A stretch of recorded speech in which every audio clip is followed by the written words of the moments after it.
Le public, pour cette fois, a eu droit à la production de vin d'ananas, à la production de pâtes et de biscuits et à la production de jus d'ananas au gingembre, jus de baobab à l'ananas et jus d'ananas au citron. Devant des étudiants sous le charme de l'innovation, les groupes ont présenté leurs produits et les participants ont été conquis par l'originalité des productions. J'ai jamais imaginé qu'on pouvait mettre de la poudre de baobab pour faire les amuse-gueules et tout ce qu'on a devant nous, c'est très très original.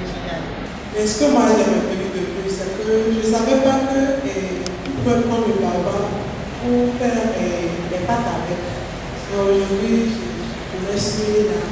Je suis impatiente même de goûter cela. Les membres du jury ont sacrifié à la tradition en soulignant les forces et faiblesses de la présentation des groupes qui à chaque niveau ont exposé leur business plan et les différentes stratégies voire actions prévues pour leur mise en œuvre. Alain Capochichi, président directeur général du groupe Serco et plusieurs de ses partenaires chefs d'entreprise françaises ont marqué de leur présence ce rendez-vous des ateliers interdisciplinaires. Parce qu'ils font des scénarios, des jeux sérieux, des scénarios démontrés pour les organisations pour qu'il y ait une meilleure maîtrise en fait de la formation en classe.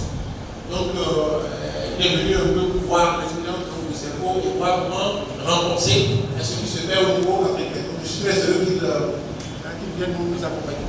À nouveau, il a expliqué les tenants de ce programme, les objectifs à terme et l'opportunité derrière pour les étudiants, futurs chefs d'entreprise, formés par l'Institut Serco.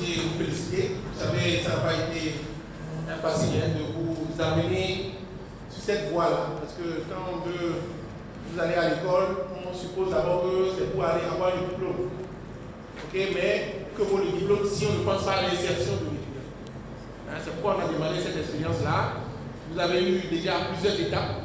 Aujourd'hui, c'est l'avant-dernière étape, parce que nous aurons une dernière étape qui aura lieu à Abidjan, 15 au 30 juillet, où nous allons réaliser le camp de l'innovation.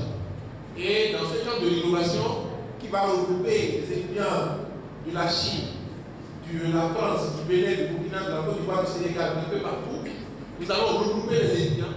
Vous aurez à travailler sur des machines qui vont, puisque nous avons créé par pays, 15 machines pour faire du jus, pour faire, vous avez de la tonification, pour faire, on a 15 machines de production qui peuvent aller de 8 tonnes jusqu'à 4 tonnes par jour.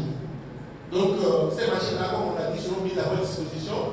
Mais avant que les machines arrivent, vous aurez d'abord à apprendre à les utiliser. Parce que l'idée, c'est d'avoir un vraiment de véritables entrepreneurs. Les partenaires, quant à eux, ont félicité l'initiative et encouragé ce programme qui crée de la valeur pour l'économie du Bénin et positionne le continent. Ils ont promis faire de leur mieux pour participer à l'éclosion de cette race de créateurs de richesses. Je suis aussi très impressionné, je dois le dire, et je le dis devant le président, par ce qui a été mis en place comme méthode pédagogique dans cette université, par cette capacité que vous avez dès votre première année de définir un projet pour faire de vous des chefs d'entreprise et pendant ces 3 années, vous avez inclus cette idée de devenir un entrepreneur et dès que vous allez sortir, sans doute que beaucoup d'entre vous vont créer des entreprises et vont contribuer au développement de l'économie du Bénin. Bonjour, je suis Christian Roquier, je suis dirigeant d'une entreprise dans le nord de la France, en informatique. Je suis venu au Bénin pour voir si c'était possible de créer avec les Africains une entreprise qui développerait des applications informatiques pour l'Afrique. Donc je suis comme les 3 autres subjugués par rapport à ce que je viens de voir. Vous avez une dynamique et vraiment des idées qui sont vraiment très très bien. Je pense aussi qu'il faut retravailler un petit peu l'étiquette pour qu'on travaille beaucoup plus sur la notion de bio et une notion de sain et une notion de santé. C'est-à-dire que je pense que le jus d'ananas peut apporter des bienfaits pour la santé et il faut le mettre en avant.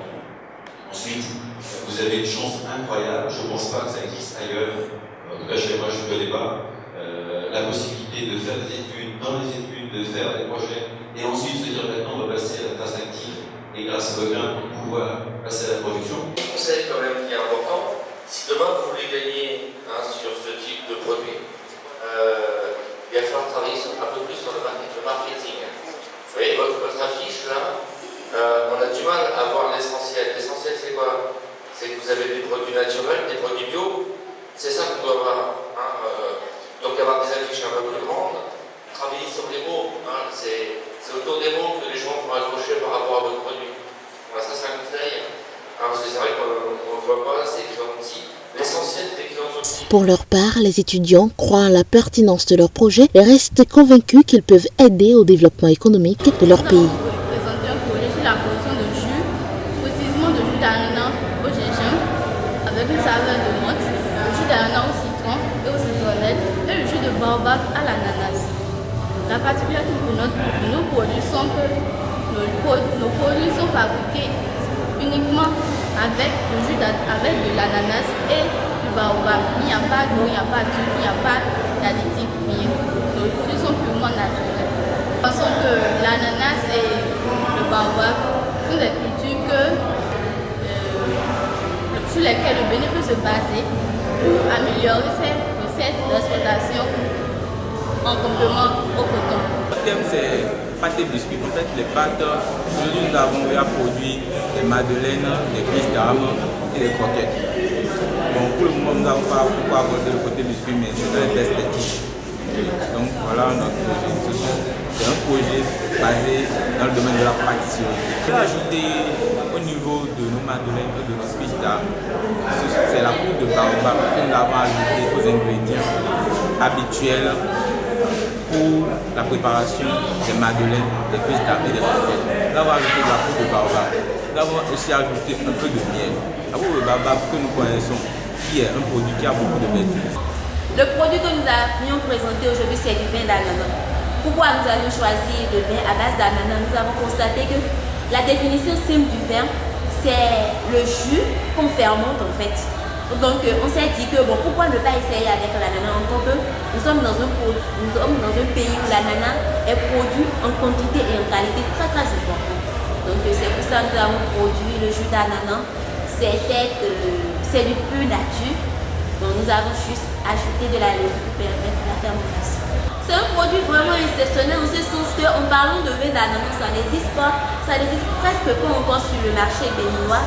Et en plus, c'est du pur naturel. En parlant de bio, c'est vraiment naturel. Les ateliers interdisciplinaires ont pris fin par la délibération des membres du jury et pour le compte du vendredi 11 mai 2018, la meilleure note revenait au groupe Alphabétisation qui s'est chargé de la production du vin d'ananas.